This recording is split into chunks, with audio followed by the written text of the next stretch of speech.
Okay, good enough. I wouldn't stand in the sun either. Fine. Good evening, everybody.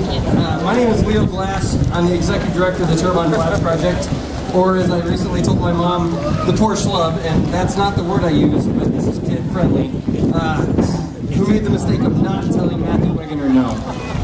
Not when he asked back in March if I'd come in on Thursday to meet with him and Emily, not when he offered me the position, and certainly not when he casually suggested that I help put this mural everyone in the flats has been looking forward to the last couple of years into motion. Heck, not even yesterday, and today I might add, when he insisted we secure 3,000 feet of 24-gauge wire to build a giant Tesla coil in the entryway. Yeah, 2 days right before our event. And that happened. It's on Facebook. And I bring up my mom because she might be the only one in the world that understands how much my inability to say no in all this isn't really my fault. It's genetics. I have the same messed up DNA that inspired my father as a kid to jump off a 2-story barn onto a horse galloping at full speed. This was a perfectly good barn. It wasn't on fire. It wasn't an earthquake in South Dakota. And there were a million good reasons to stay on top of it. But he did it because a friend told him that he should emulate the famous stunt patented by the Lone Ranger, and my dad couldn't refuse. The exact details of what happened are still fuzzy, even to this day, but my dad insisted it wasn't his jump that was the problem, it was the damn horse. He also said he only broke one leg, but my Aunt Darlene insisted it was 2. Army Hammer ain't got nothing on my dad. And thus, began a life of yes from my dad. Don't worry, I'm going to separate all this. He could be a professional boxer at a time when they still put straw underneath the stretched canvas. He could train a horse that qualified for the Kentucky Derby. He could sell a farm that ended up becoming Disney World in a couple years. He was read his last rites by 4 different priests 4 different times, and he lived 13 years longer than the doctors first gave him when he was diagnosed with prostate cancer. My dad got the word yes. And heck yes, he proposed to a woman he had just met on their first date, and she said yes too. And they were married 23 years until he passed away in 2002. My mom can't say no either. I was screwed from the beginning. So, I tell you all this because on that fateful day 3.5 months ago when Matthew asked me if I was in, I saw the same spark of yes, of excitement within him that I saw in both my parents. And working with him over the last couple months, it's easy to see that with a coupling of a childish enthusiasm for new ideas, coupled with a nearly robotic superintelligence and technical understanding, Matthew has the ability not only to contemplate the impossible, but to make it a reality. Yes, he could build a Tesla coil in a couple hours. Yes, Emily, Amos, all the great volunteers at the flats, and of course, Matthew himself. We could wash the wall, we could prep the wall, we could color block the wall, we could add the detail, we could finish the trim, all in 2 months, and have one of the biggest parties this city's seen in a while. Yeah. And we did. And if you noticed the mural this week, the oatmeal and several other internet sources did too. We went viral, 7,000 hits. That was pretty cool. All that has led to what Turbine Flats, what Matthew, what the incredible artistic talent and creativity of Amos Stearns, what Emily Loyal's ridiculous work ethic taught me, I realized this week. If you've been around the last 3 months, you've heard multiple people correct me every time I even remotely suggested that today was about the flats or about any one individual's accomplishment. And they're right. It's not. It's about you and the innovator inside of you. It's about you out there who believes something so irrational.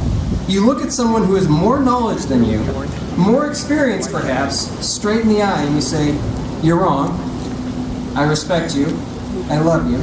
I hear you. But you're wrong. I'm going to show you." By saying yes. By believing this messed up, irrational, ridiculous lie so vehemently that reality itself will start to reconform to that belief. And that out of that, something awesome, something amazing, something that makes you laugh, something that makes you cry, something that inspires passionate debate, something that solves a problem, something that changes an industry, something that powers your hairdryer, is born. Innovators, you say bring it on when others say no way. And if you're shaking your head right now, you know it's not easy. You know that innovation is just like a cinder block.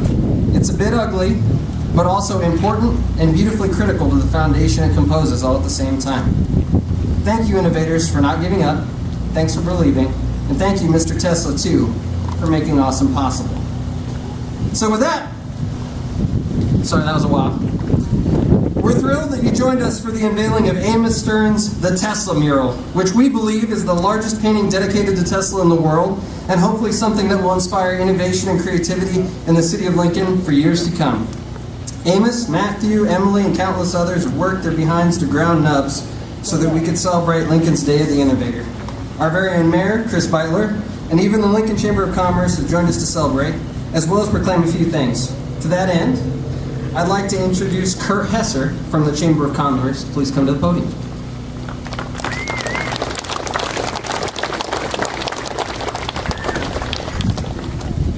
Well, I know the weather today is a little bit balmy, and I'm in a full suit, so I'm going to try and keep my comments a little brief so that we can continue on with the activities. You know, on behalf of the Lincoln Chamber of Commerce, the Partnership of Economic Development, we are so excited to be here today to celebrate the Day of the Innovator mural unveiling. You know, in Lincoln's innovative community that we have, there are so many of you out in the crowd today, and we are just so honored to be here to be a part of this. You know, when Turbine Flats Project began back in 2008, it was out of a genuine interest and commitment to further entrepreneurism within the Lincoln. They recognized that Lincoln needed and created a collaborative environment for small and startup businesses to commercialize their products, their ideas, to help them grow, develop. You know, and we want Lincoln to continue to be that hub of entrepreneurial growth. We're proud of our entrepreneurs in our community. They are not afraid to solve problems, accept failures, and continue to work together for their ultimate goals. You know, with any business venture, there are obviously risks out there, there's rewards that are out there, but it takes drive, dedication, confidence, and I couldn't have said it better myself, so I'm going to steal a little bit of your playbook, Matthew, if that's okay. You know, in his own words, you have to keep failing until that you get it right. You know, when you build a community of people who are building the dreams you can share and learn from each other and build on each other's successes. And I couldn't agree with you more, Leo. I think it is about our community, but there are so many different gears and pieces of that puzzle that go in together to make a great community. You know, Matthew's been a visionary behind this project. He hasn't been, and has not made success just for himself and his business, but he's also served as a mentor to many others out there in the community. People like Matthew and Leo help build a vibrant community. They help our current innovators and our future innovators learn and develop. It's people with vision and courage that are really driving our community. You know, the Turbine Flats Project is truly a Lincoln treasure, and I think this mural is going to hinge on that too for many years to come. I also want to thank everyone that came out today to help celebrate, and I think with that, I think we all owe them a round of applause. Can you help me with that? At this time, I'd like to introduce Mayor Chris Beitler.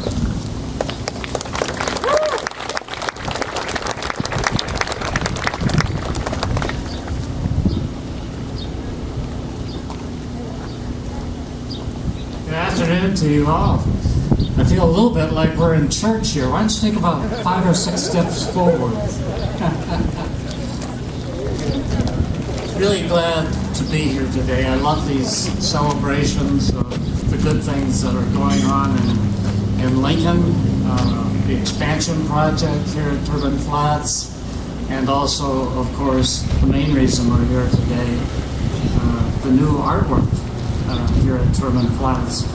You know, here in Lincoln, we've been setting an awful lot of records in terms of doing things well in different areas of our life. And now we're even getting into some unusual areas, like having the tallest Lincoln Logs building in the world, and now having the largest Tesla portrait or life portrait in the world.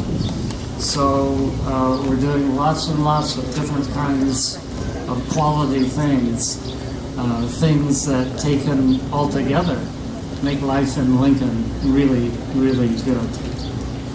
Tesla once said that all that was great in the past was ridiculed and condemned and combated and suppressed, only to emerge all more powerful, all the more triumphantly from the struggle. And you and I might rationally think that quote is a little too broad, but the great inventor does point out the risks involved in innovation, as well as suggesting the determination that it takes to bring an idea to fruition. You know, it's always been an irony, I suppose, to me that innovators sometimes find resistance from two different ideas that are the exact opposite. One of those ideas says, your invention, your innovation is not going to work. And they will fight it from the perspective of an honest belief that it won't work. I can assure you that about 20% of any population doesn't think any idea is ever going to work. But the other group are people who see instantly that your idea is going to work.